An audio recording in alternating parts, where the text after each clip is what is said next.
el tema que voy a compartir con ustedes es la teledetección en el contexto del programa ONU Red Más de Naciones Unidas.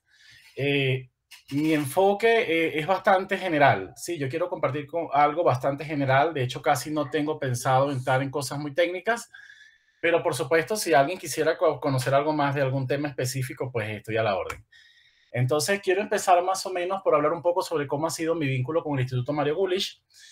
Yo formo parte de la corte del año 2011, de la maestría MAEARTE.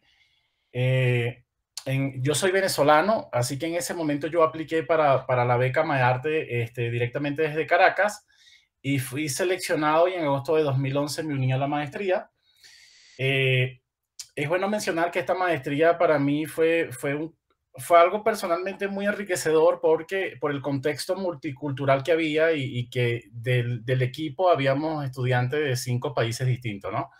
Entonces, eso enriqueció mucho el entorno de aprendizaje de la maestría. Además que también de los profesores, muchos profesores también, algunos eran extranjeros. Y bueno, eso le daba un ingrediente bastante interesante a la maestría. En el contexto de la maestría en MAEARTE en el año 2012, yo estuve en una instancia de investigación en el CNR de Italia. Lo que hice allí fue básicamente recibir capacitación y entrenamiento sobre el uso de la teledetección para aplicaciones atmosféricas y también el uso y parametrización de modelos numéricos para la predicción del tiempo. Me gradué en la maestría en el año 2014. Mi tesis fue estimación de tasa de precipitación a partir de un sensor de microondas pasiva de la NASA que se llama TMS y utilizando redes neuronales artificiales. En 2019 volví al Gulish como becario de la Escuela de Primavera en Teledetección con un financiamiento del Selfie.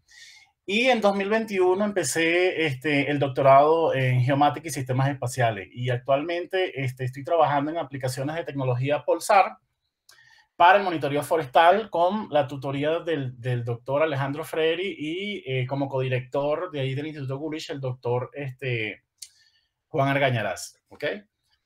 Entonces, voy a hablar un poco general porque no sé si toda la audiencia sepa lo que es ONU Red, ¿sí? Entonces, ONU Red es un programa colaborativo de Naciones Unidas donde las siglas ONU, por supuesto, es por Naciones Unidas y Red más significa reducción de emisiones por deforestación y degradación. Emisiones de gases de efecto de invernadero, ¿sí? Y este más incluye 3 actividades relevantes que tienen que ver con las actividades forestales, que es la conservación de stock de carbono, eh, el aumentar stock de carbono y manejo sostenible de stock de carbono. Entonces, el objetivo de este proyecto que va en el marco de la Convención Marco de Naciones Unidas para el Cambio Climático, eh, las Naciones Unidas lo han enfocado en estos 5 ejes principales. El primero, que es la construcción de capacidades institucionales para que los gobiernos de cada país tengan la capacidad para monitorear sus bosques, tengan también la capacidad de gestionar fondos que impliquen desarrollo de capacidades y desarrollo propio institucional para crear procesos que perduren en el tiempo. Y al final de este proceso de capacitación y desarrollo institucional, se espera que los países puedan gestionar un sistema de pago basado en resultados. La idea es que los países que puedan de alguna manera reducir y controlar las emisiones de gases de efecto de invernadero que se producen por la degradación y la deforestación, ellos puedan negociar ese equivalente en carbono que se evita, se pueda negociar con algunos donantes. Entonces, a la final, digamos que es una simbiosis donde los países protegen sus bosques, los mejoran y de alguna manera entonces algunos donantes financian a los países por este proceso. Esos ingresos que recibe el país deberían en principio ser distribuidos de beneficios a comunidades forestales rurales, agricultores y personajes locales que están envueltos en el proceso de conservación y de gestión sostenible. ¿Okay?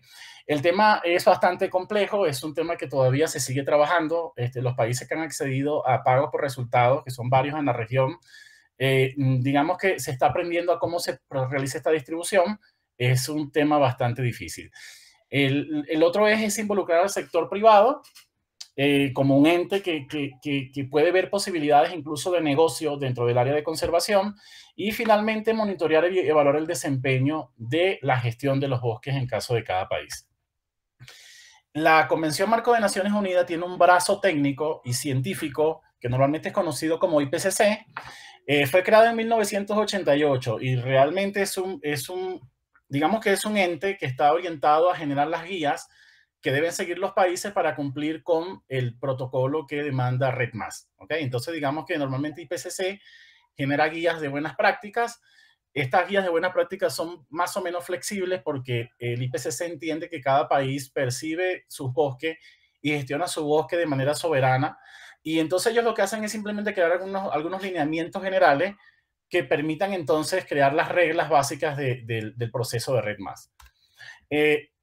Entonces, el sistema de pago basado en resultados, como les estaba mencionando al principio, parte del hecho de negociar las toneladas de carbono evitadas y el aumento de stock por parte de los países miembros de Red+. Generalmente estos son países en vía de desarrollo, que forman parte principalmente de América Latina, el Caribe, África. Sí, ahí es donde están la mayoría de los países que forman parte de Red+. Se requiere para que los países puedan empezar a negociar sus carbonos, en primera instancia crear un nivel de referencia de emisiones. Este nivel de referencia de emisiones lo define el país, por ejemplo, un año base, que pudiera ser, por ejemplo, el año 2012. Entonces, a partir de ese año 2012 se crea ese nivel de referencia que va a establecer las superficies de bosque que tiene un país, cuáles son los tipos de bosque que tiene y además el contenido de carbono que tienen cada uno de estos tipos de bosque.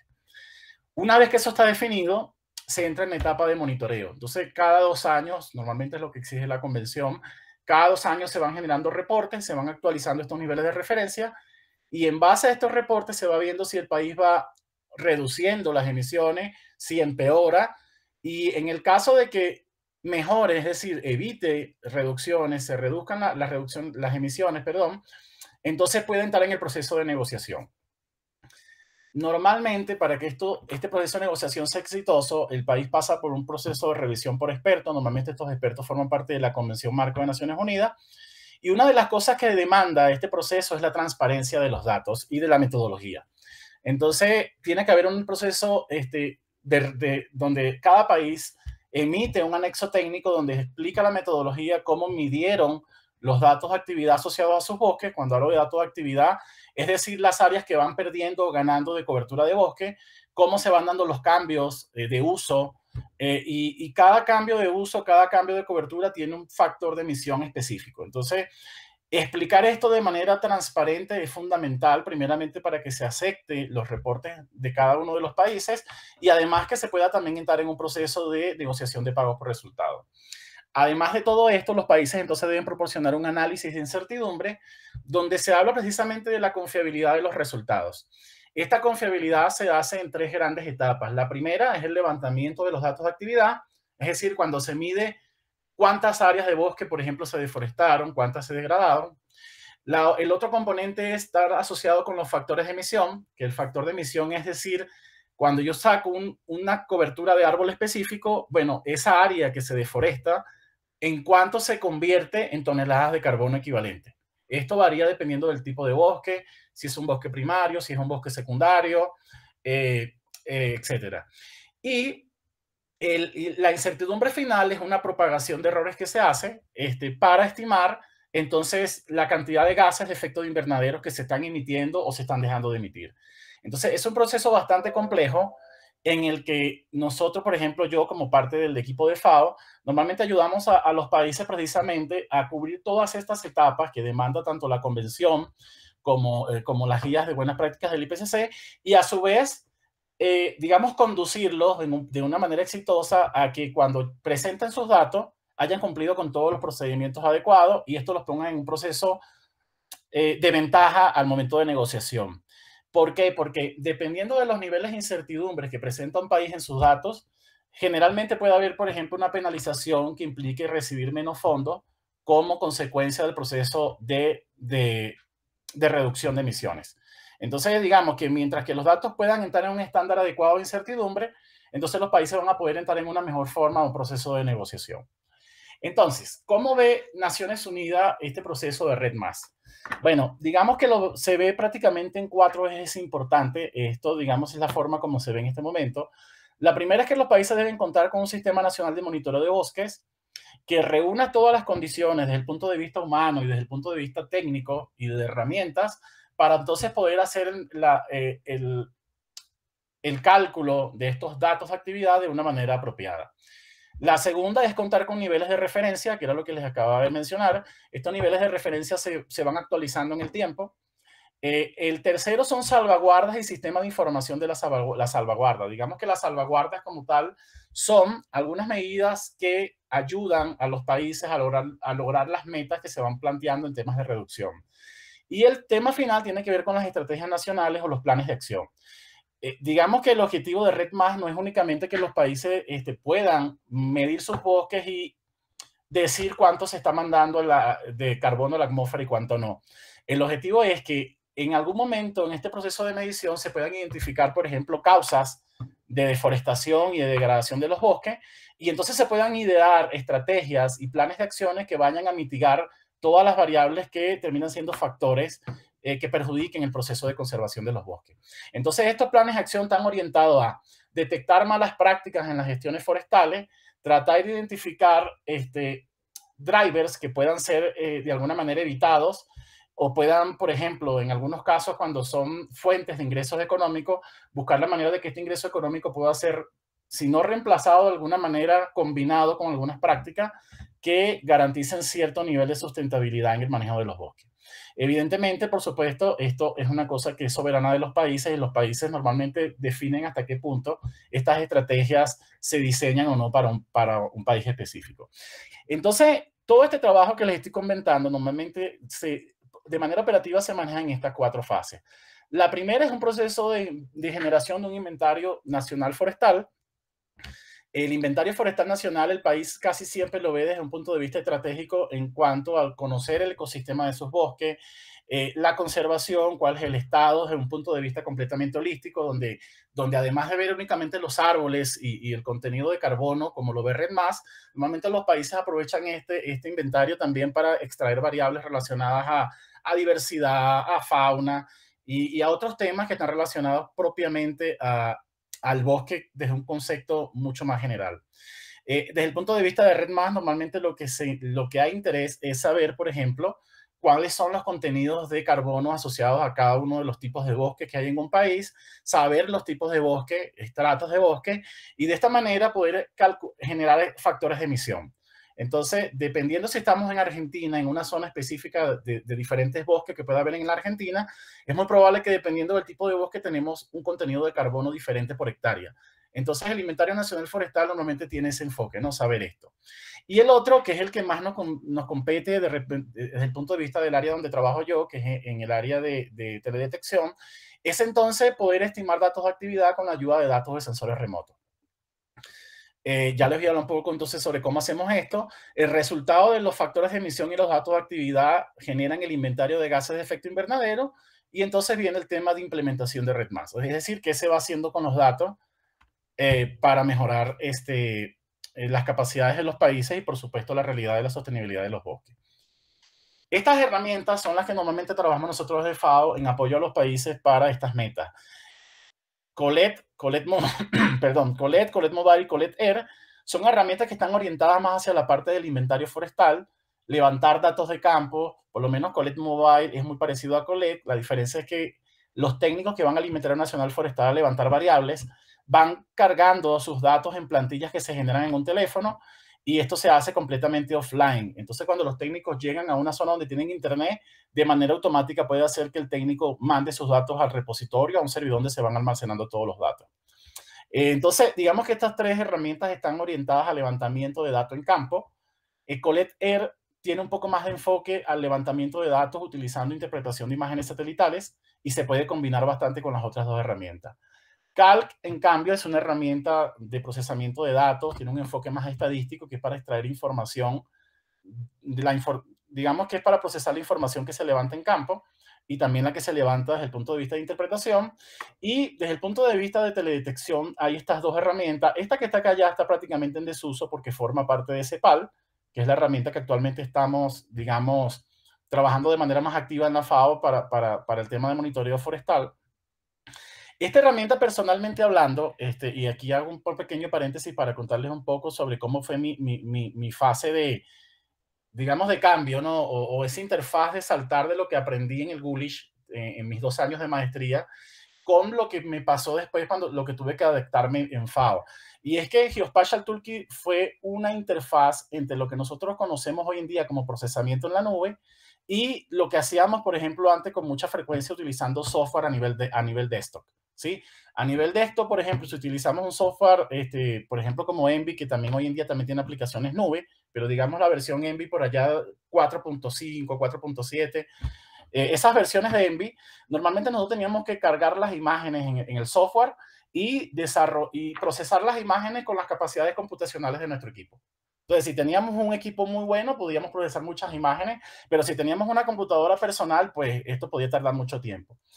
Hacer esto para un país era inviable. Estamos hablando de que, yo les estoy hablando del año 2014-2015, donde ya los países tenían que comenzar a reportar datos a nivel nacional y el proceso de generación de los datos podía ir desde 1 año a 2 años, teniendo un equipo técnico formado, capacitado y con experiencia. Entonces, esta herramienta fue nuestro primer trabajo orientado a la nube porque nos inspiramos un poco en la plataforma Google Earth Engine, donde la plataforma Google Earth Engine podía acceder de manera automática a los repositorios de imágenes por ejemplo, el Servicio Geológico de Estados Unidos, y entonces esas imágenes se podría crear una suerte de cubo de datos y se leían estos datos de manera automática sin yo tener que descargarlo y podía generar productos en un servidor en la nube. Entonces, esta herramienta Geospatial Toolkit, digamos que fue un tool de muchísimos scripts donde se hacían cada una de las fases que conforman el proceso de descarga de imágenes hasta llegar a un producto que pudiera ser una clasificación de una máscara bosque no bosque. Actualmente, el resultado, la evolución de esto fue CEPAL. CEPAL, la primera versión fue publicada en el año 2016. Actualmente estamos por lanzar la versión número 3 de la plataforma. Esta plataforma también está inspirada en Google Earth Engine. De hecho, dentro de CEPAL utilizamos mucho Google Earth Engine. Y básicamente lo que hace CEPAL es que, a diferencia de Engine, que también tenemos acceso a las imágenes de manera automática, no tenemos que descargar imágenes y todo el tema que seguramente ustedes deben estar relacionados con esto, es que además CEPAL, al estar desarrollada en un ambiente Linux, permite varias cosas que lo diferencia de Envy, de Google Earth Engine. La primera es que puede utilizar cualquier lenguaje de programación que sea compilable desde una consola Linux, ¿sí? Entonces podemos desarrollar códigos en R, en Python, en C++, Fortran, X, pare de contar. Todo lo que se pueda compilar en Linux se puede compilar en CEPAL. Cosa que da mucha más versatilidad, cosa que en Google Earth Engine solo podíamos hacerlo en JavaScript. Además, actualmente CEPAL no es, si empezó bien siendo liderado por FAO, actualmente tenemos socios en todo el mundo que nos ayudan a desarrollar algoritmos, scripts, en Jupyter Notebook y diferentes herramientas que están disponibles en la plataforma, que están desarrolladas, por ejemplo, por la NASA, por el equipo de la Universidad de Investigación de Wageningen, de la Universidad de Boston. Entonces, digamos que tenemos muchos entes académicos e incluso comerciales como Google que nos ayudan a desarrollar la plataforma. Entonces, muy bien, ¿cuáles son los enfoques de monitoreo? Y creo que voy... ¿Qué tiempo me queda? Disculpa. Eso justo te venía a chiflar eso, que tenemos unos 5 minutitos como para ir cerrando lo posible. Perfecto, perfecto. Entonces, digamos que en los inventarios nacionales forestales, normalmente lo que tenemos son las herramientas que les acabo de comentar, que es Colette Mobile, donde lo que hacemos es, en cada punto de muestreo, levantamos datos con estas herramientas y después vendría un proceso de estadística para poder, digamos, generar información sobre las coberturas de los bosques, ¿sí? En la parte de la estimación de datos de actividad, aquí es donde entramos nosotros generalmente con las imágenes satelitales, ¿sí?